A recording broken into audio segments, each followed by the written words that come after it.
जावेद अख्तर मुगलों को महान बताते हैं, तो जावेद अख्तर ये बताएं कि मुगलों ने ऐसे कौन से काम किए जिनके कारण से उनको महान कहा जा सकता है।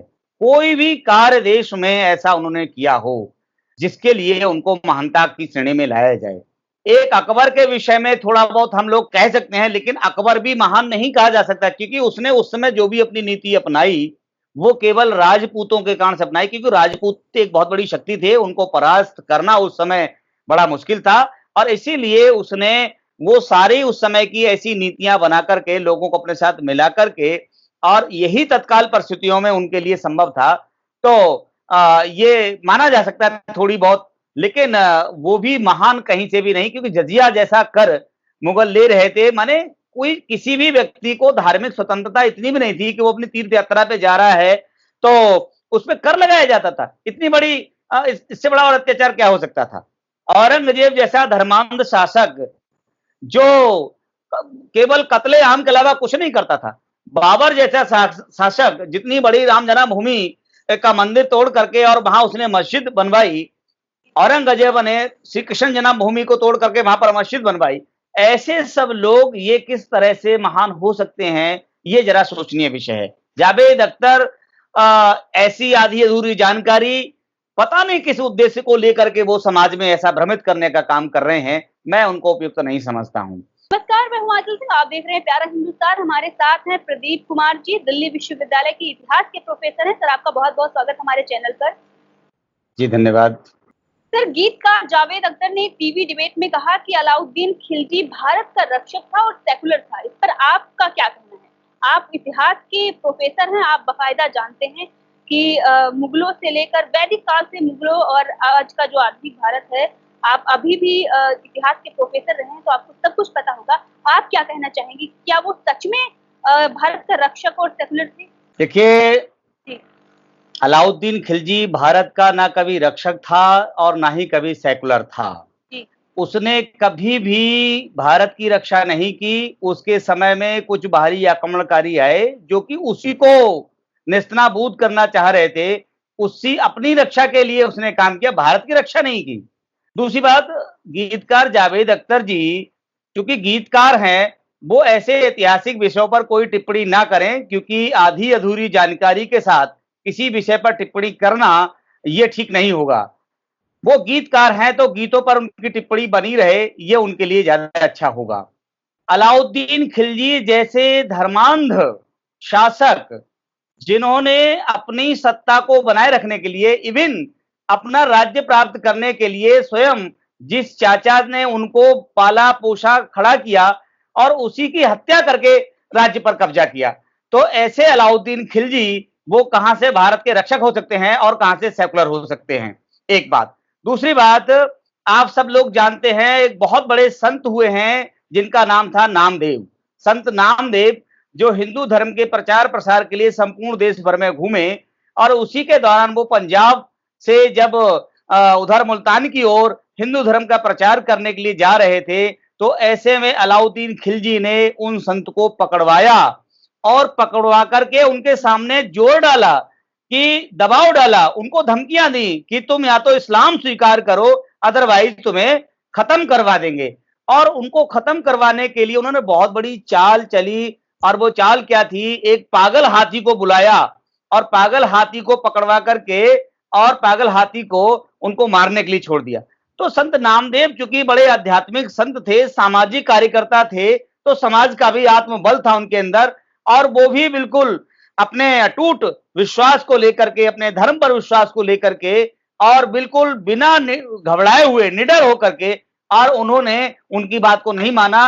और उस हाथी जब उनको मारने के लिए आया तो वो खड़े रहे बाकायदा और बिल्कुल निडरता के साथ उन्होंने उसका मुकाबला किया।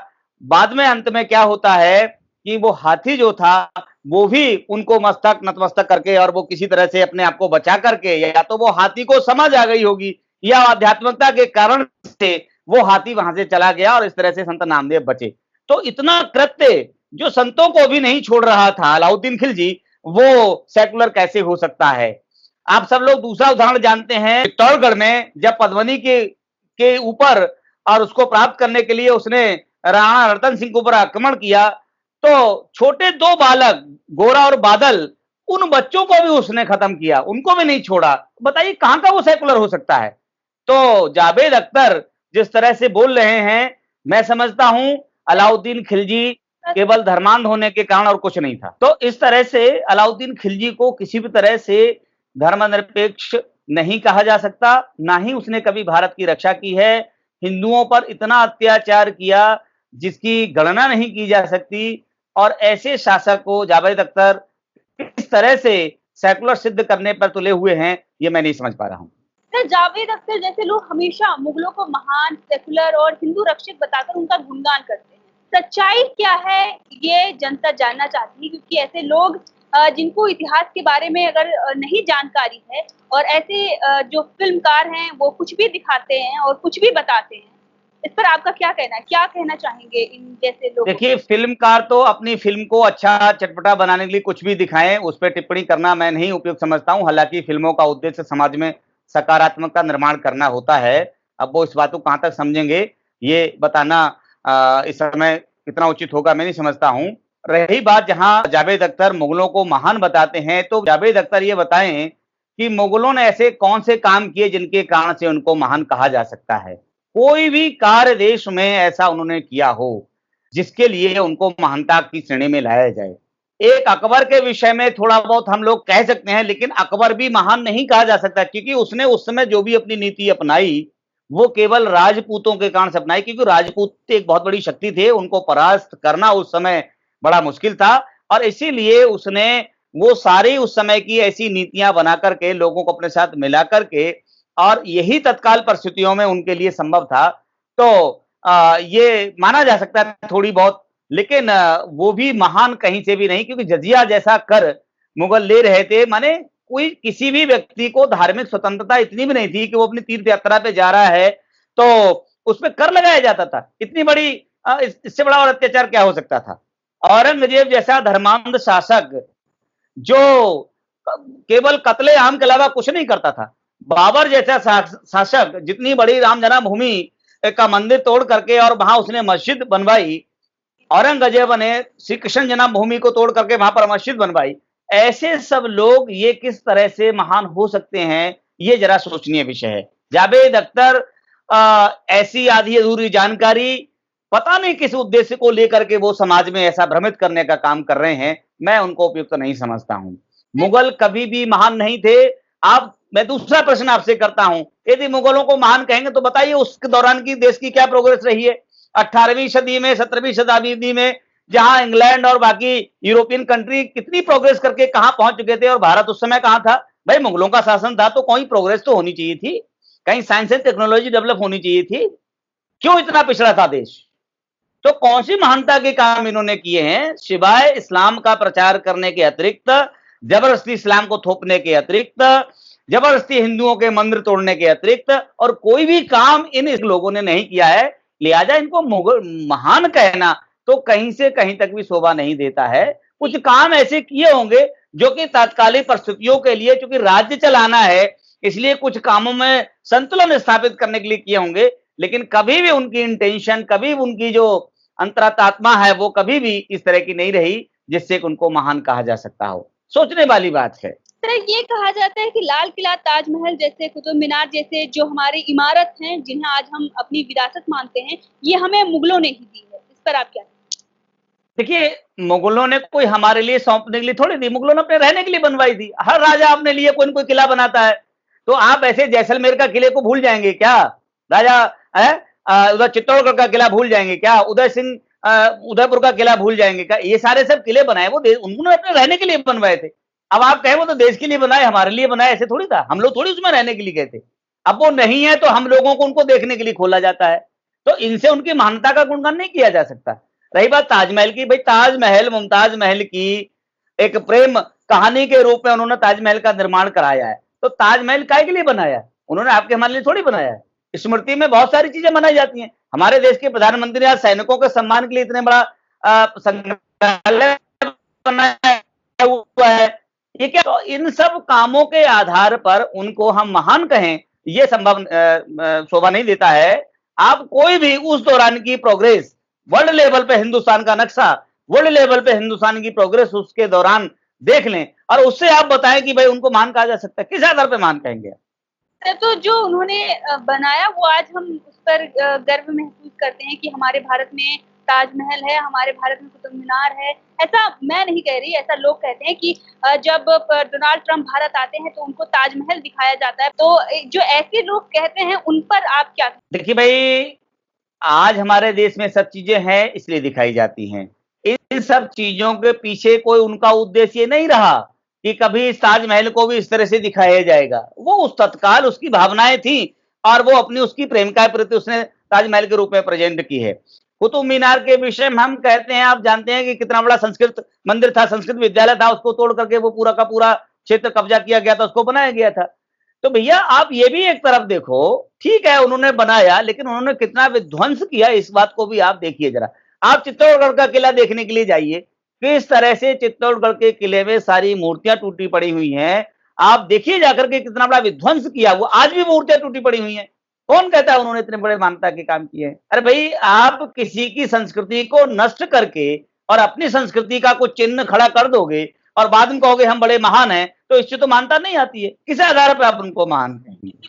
तलवार की नोक पर जो मजदूरों से काम कराया जाता था, उनके हाथ काट दिए जाते थे, उनकी आंखें फोड़ दी जाती थी, और उसके बाद ये आज बोल रहे हैं कि जो इमारतें खड़ी की गई हैं वो मुगलों ने खड़ी की। लेकिन ये कोई उस पर बात नहीं करता कि आखिर उन्होंने कितना विध्वंस किया, कितने मंदिर तोड़े, कितने हिंदुओं पर उन्होंने अत्याचार किए, वो उसकी बात कोई नहीं करता। लेकिन ये दलील लोग देते हैं कि आज जो कुछ हमारे बाहर से आते हैं देखने, वो मुगलों ने दिया है, जबकि वो और चीजें भूल जाते हैं जो एक दो चीजें हाईलाइट की हुई हैं, क्योंकि 70 सालों से कहीं ना कहीं उन चीजों को बहुत हाईलाइट किया गया। बिल्कुल ठीक कहा आपने। अब इन सब प्रश्नों के उत्तर जावेद अख्तर जी से मांगे जाए तो मैं समझता हूं जावेद अख्तर जी इनमें से एक का भी उत्तर नहीं दे पाएंगे, क्योंकि वो जानते हैं मुगलों ने जिस तरह से विध्वंस भारतीय संस्कृति का किया है, ऐसे में कोई भी शासक उसको महान कहना और उसकी महानता के गुणगान करना, ये मैं नहीं समझता कोई बहुत बड़ी बात होगी। अब आप बताइए, ताजमहल जिस राजा ने बनवाया, जिन कर्मचारी ने उस ताजमहल को बनवाया, उसी के हाथ काट डाले गए। ये क्या प्रदर्शित कर रहा है? ये महानता के गुण है क्या? ये आप अपनी चीजों को थोपने के लिए, तलवार के बल पे इस्लाम का प्रचार करने के लिए उनके चिन्हों को खड़ा करके दिखा रहे हैं। ये वास्तव में मुगलों ने आकर के यहां केवल इस्लाम का प्रचार किया, अपनी संस्कृति को थोपा, भारतीय संस्कृति को नष्ट करने का प्रयास किया। ये भारतीय संस्कृति की महानता थी, भारतीय संस्कृति विशेषता थी कि इतने सारे आक्रमणों को सहन करने के बाद भी आज भारत अपनी छाप विश्व पे बनाए हुए है। ये वास्तव में इसको नष्ट करने में कोई कसर किसी ने थोड़ी छोड़ी थी। आप पूरा इतिहास उठा करके देख लीजिएगा, चाहे वो शक हो, चाहे वो हूण हो, चाहे वो सिकंदर, कोई ना कोई, कितने सैकड़े आक्रमणकारी भारत देश में आए आक्रमण करने के लिए, और उन सबका उद्देश्य ये था कि किसी तरह से भारतीय संस्कृति को नष्ट किया जाए। और बाद में रही सही कसर जो थी वो अंग्रेजों ने पूरी कर दी। ये सब लोग जानते हैं इस बात को।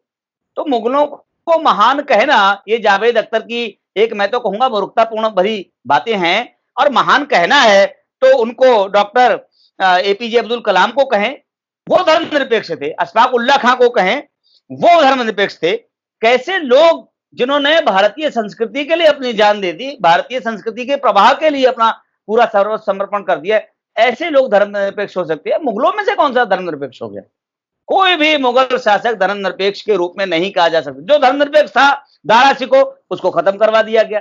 जो संस्कृत ग्रंथ पढ़ता था, सर्वसंभाव की बात सोचता था, उसका कत्ल करवा दिया। क्यों भाई? यही धर्मनिरपेक्षता की क्या आपकी? सर, आपका बहुत बहुत धन्यवाद हमारे चैनल पर जुड़ने के लिए।